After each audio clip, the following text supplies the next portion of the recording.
Hello everyone, after long time నేనైతే మా పొలానికి వచ్చాను. బట్ స్టిల్ నౌ నేను ఇంకా విలేజ్లోనే ఉన్నప్పటికీ అసలు నేను పొలానికి రావడానికి వీలవ్వట్లేదు. దానికన్నా మనం సిటీలో ఉండి వచ్చేందే ఎక్కువసార్లు వస్తానేమో మేబీ పొలానికి వస్తే.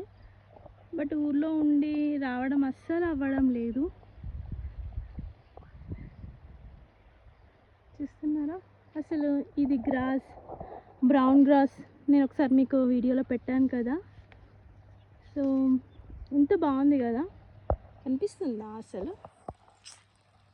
ఇలా బంచెస్ లాగా ఉంది ఫస్ట్. తర్వాత ఇదంతా ఇంకా ఫుల్ చేను నిండా ఇదే అయిపోతుంది అన్నమాట. చూడండి, జస్ట్ ఇక బంచ్ లాగా పెట్టారు. ఇంకా అదంతా ఒక చెరుకు పొలం లాగా వస్తుంది. ఇంకా చాలా బాగుంది కదా. మనం ఏమన్నా బ్రౌన్ గ్రాస్